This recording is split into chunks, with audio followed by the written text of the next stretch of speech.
Jeffrey Tucker is a gentleman and a scholar, the current editor of Laissez-Faire Books and my favorite bow tie aficionado. He joins us to talk, well, Bitcoin. Jeffrey, how are you? Everything's going great. That's good. You have no idea what I'm going to talk to you about here because I've kept it a secret. I'm pretty excited to talk to you about this because I think that, Jeffrey, we've actually found the future of Bitcoin and nobody knows about it yet. Was it discussed at the cryptocurrency conference? It was not. I mean, it was kind of, but I think that now we've seen the first examples of it, and it's really interesting. So Bitcoin, right? Neutral, stateless, cheap, fast money. The same could also be said, though, about Litecoin or Feathercoin, who make tweaks to Bitcoin, but ultimately whose value is only really as good as how desirable they are to trade. This is also true of even more innovative or unusual coins like Frycoin, which introduces demurrage features and makes it so that your money loses purchasing power over time to encourage spending, or proof-of-stake-based coins, which kind of do the opposite. And the more coins you hold, the more coins that you're able to mine because the mining comes from your investment into the coins that you already have. The only commonality that these things do have is that the only thing that they're good for is as money. And that's sort of a funny thing to say because we think that money emerges from commodities and that money emerges from other things that are already useful. But what if useful things could emerge from money that we already have that's already good money?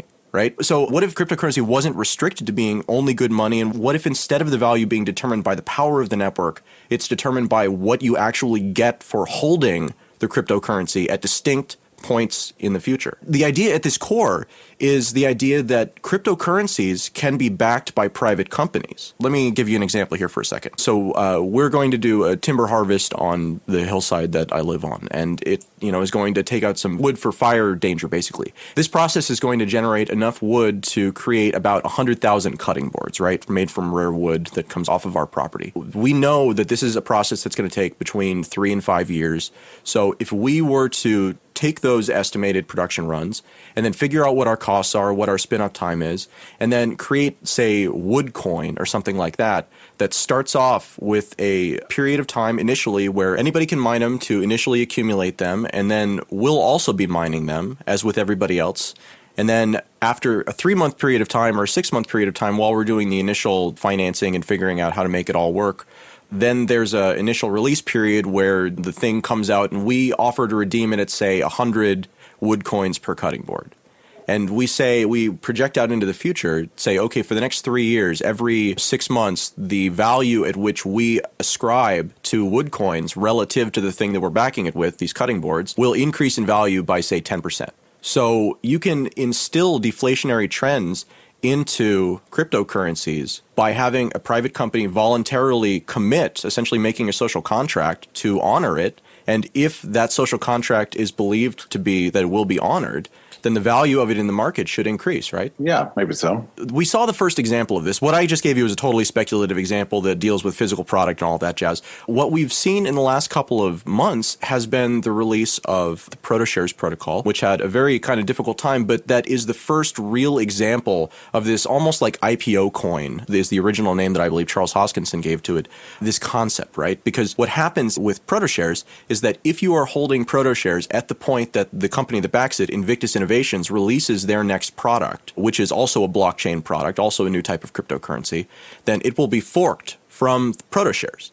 So instead of holding Protoshares because you expect someone to want to give you more money for them later, you're holding Protoshares because at distinct points in time, you will get double, however many Protoshares you hold, you'll get whatever it is that Invictus just released on a one-to-one basis. Yeah, that's interesting. It's a very different way of thinking about cryptocurrency because with cryptocurrency like Bitcoin or Litecoin, it really is all about the network and to a large degree about fairness too. If it's perceived that things happen in an unfair fashion with a currency that's supposed to be completely neutral, then that's a very bad thing for the currency. But if it happens with something that's backed by a private company, I don't know if that's necessarily the case anymore because really the only factor in determining value is will the company deliver on their promise. And again, this is something that's being pioneered by Invictus, but I really see the future of this as you could have any company do this with any product. And it works even better if you have something like software as a service, like Dropbox, for example, could create a coin that circulates and they would accept it as payment and they wouldn't even lose any money because they sell it back onto the market at whatever the market rate is. And the market rate in a free market should reflect whatever discount they're giving it for. Yeah, how would you compare that to what like Amazon's doing with Amazon coins? Well, the thing about Amazon coins is that there's no interchange, right? Each one is a walled garden, right? What Amazon has done is they've created a little internal system, very similar actually to Gift. GYFT.com is a gift card company that's now offering points back for buying gift cards with them. And it's 1% back of the value if you spend with a credit card, 2% back if you spend with PayPal, and 3% back if you spend with Bitcoin. So the only difference between this and that is that in a situation where it's a cryptocurrency, first off, people don't earn them initially by buying them. They earn them initially by mining them. So they have a financial incentive because they got something at what they perceive to be a lower cost. It might have been a higher cost because of electricity, but most people don't really think about it like that. Running your computer is just sort of an expected cost in this day and age, it seems like. But that really is the difference, is what it allows you to do is it allows you to take all of these little systems that are their own little pawns and connect the liquidity between them. So in this case, right now, if I have points in Gift and I want to spend points at Amazon, I can't do that. But if both of these were running on cryptocurrencies, then Bitcoin would be the common thread that ties them all together. Bitcoin is essentially the highway, and each of these little private altcoins is like an off-ramp. And sometimes there are big developments at the off-ramp, and sometimes it's just, it's a couple of tumbleweeds and there's nothing really there. But the point is that each one is connected to every other off-ramp through the highway that is Bitcoin. Right. How does this compare to something like what Ripple is considering? Have you looked carefully into that? So Ripple is like an infrastructure for running debt of other currencies on top of it. So when you send Bitcoin over the Ripple network, you're not really sending Bitcoin. You're sending an IOU that's going to be redeemed at the other end. And that's why they have instant confirmations and stuff like that. So Ripple, at its kind of base level, from my perspective, is more about like providing really fast liquidity, right? It's about liquidity between players who need a lot of liquidity, and then they even up at some point. It's not that different from, it's like a third-party payment system for cryptocurrencies and other currencies. And they're not the only ones doing it, too, is the other thing that's really interesting. In a year, it's going to still feel futuristic, I think, because the ways that it was built, they skipped a lot of steps. There's another project in the space called Mastercoin, who I've also been doing interviews with, that's kind of trying to do the same thing. Jeffrey, at their core, these are all attempts to take the Bitcoin currency system and turn it into something that's more. We've seen this attempt before with colored coins, and they haven't really caught a lot of traction. But the idea is to ascribe smart property and the ownership of property onto actual currency or onto actual coins. Once you've got that infrastructure in place, then creating a new one for a new company is just as simple as saying, okay, well, here's a new one, here's the information that you need to fill out, here's the pitch you need to make, here's the guarantee you need to do, and, go for it, you can do it. On the one hand, you could look at it almost like a marketing expense, right? Because it's as if you're putting coupons out there in the newspaper, because again, it doesn't cost the person anything except the work it takes to cut them out and bring it in and get to the store and all that jazz. But at the point that you do, you can actually sell the coupons back into the market. So, I mean, the idea that's most interesting to me about this is the thought that the fundamentals of these cryptocurrencies can be based on things that are other than monetary fundamentals. Because to this point, I really had been thinking about cryptocurrency as a great solution to fix the currency problem. And that was about it. And now I'm starting to think maybe this really is a solution that fixes everything. The experimentation here is absolutely essential. And I think you make a compelling point, and it's very possible. It's hard for me to say that, well, this is definitely the future. But what's important is that cryptocurrency has sort of pioneered the possibility of entrepreneurship in this realm. And I'm fully prepared to be blown away and totally surprised by developments in the future. And I don't see how anybody can say in advance for sure what's going to be what. I mean, I think we should have learned from Bitcoin in particular, not that everybody has or we're anywhere near this, that essentially we've lived in a market that's been devoid of entrepreneurship for like 100 years. So, and it's only now being unleashed. So it would be a little bit crazy to expect that we know what the stable solution is, that Bitcoin is going to replace the dollar and that'll be the end of history. I mean, there'll be many other solutions, among which things like third-party providers and debt-based contracts and company-based currencies, new forms of liquidity between companies and consumers. And we're seeing a gradual evolution take place that went from a very primitive form of third-party payment systems that were developed in the 1950s. Now they're getting ever more sophisticated. I was at an Indian website a few days ago that had fully something like 30 or 40 different payment options, among which was Bitcoin. Yeah, so we're going to see, ever more of these things. The point is that the sanctions system of the past, that was basically a creation of the state with a handful of private companies, has now been exploded into a new digital realm where there's communication across borders, where there's new forms of organizing and association on a financial basis between companies all over the world and consumers all over the world. So I think we're just at the cusp of seeing what kind of innovations are going to be possible, all of which are ultimately anti-monopolistic. In other words, the current monopoly system that sort of dominates the world can't possibly survive this level of pressure.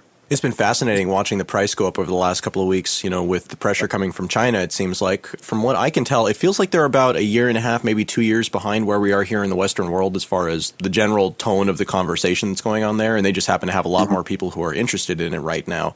I've been trying to wrestle with the implications of what if $800 or $1,000 or whatever level we wind up settling at, what if this is the new normal? Because on the one hand, that's crazy. And on the other hand, we already saw it happen once. Already saw the new normal go from being under $1 to over $100. And I mean, if that's true, then that means that if this is the new normal, then there's going to be another new normal at some point in the future that'll be even higher than this. Yeah. And, it's funny. I was just looking at the charts this morning, and I had these flashbacks to the harrowing days of, I think it was in April of this year, which seems like 20 years ago. But I had only recently gotten interested in Bitcoin, and it was just like right as I was kind of getting really interested in it. I think I was interested in it when it was $25 maybe, and then it reached up to 30, and everybody was screaming, "This is a bubble," right? Well, I was writing about it pretty intensely, and in a handful of weeks, in just a few short weeks, we went from that straight up to 260, and of course, the skeptics were saying, well, this is unsustainable, and indeed it proved not to be sustainable, and we fell back to $80. And so everybody was saying, well, Bitcoin is dead. I mean, there were lots of publications that declared this, which amused me at the time because, a fall from 260 back down to 80 still would have put it in double the territory where everybody had previously been claiming there was a bubble. But you're right. People adapt to the price change, and they assume that it's the new normal. So it fell down at 80. People were saying, oh, see, look, Bitcoin's dead. It's crashed. Well, look from the point of view of the first of the year, just 3 months earlier, Bitcoin was $14. So anyway, the point of the chart that I was looking at this morning, you look at the current run-up, and I think there was a high hit just this morning, really. That little rise and fall this past April looks like just completely growing pains and not anything really notable at all. Right. I mean, it vanishes when you compare it to the whole sweep of what's happened. I mean, already today, everybody's saying it's in the bubble and, it's going to crash and people better get out. And, that may be true. There's no way to know for sure, but it's also equally possible that people will be kicking themselves for not having bought at $800. It's just this, what is normal and how fast can you acclimate to something being normal? And is it really normal? I mean, that's, of course, the other thing is that one of the things I think that's really been helpful for us actually has been that common plaintive cry, oh, well, this is the end of Bitcoin. Because every time they're wrong about it being the end of Bitcoin, people are like, okay, well, that didn't happen again. I guess they're just wrong. I mean, like the boy who cries wolf thing kicks in after a certain point. Well, I just this morning listened to this long debate between, I'm not sure I would call it a debate. It was just kind of a back and forth between Stefan Molyneux and Peter Schiff. And one thing I noticed about Schiff in particular and his objections to Bitcoin is that they were sort of all over the map. Like he would barely finish with one objection when, Molyneux would address it, and then he would generate a new one. Somebody should chart this out and probably come up with 35 different problems he mentioned with Bitcoin, and none of which were like a decisive problem at all. I mean, there wasn't a single point that he could really hold on to and argue consistently throughout the entire debate because every point was just a little too weak. So, he had to kind of keep moving on and moving on and moving on. This holiday season, you could shop with a credit card and maybe earn 1% back. Or you could shop smart and get 3% back with Gift. On Gift, you can get gift cards with Bitcoin. Choose from over 200 retailers, including Target, GameStop, Gap, and more. Gift makes it easy to shop on Android or on the web. There are no additional fees. And when you shop with Bitcoin, you get 3% back. Go ahead, try Gift. That's GYFT.com.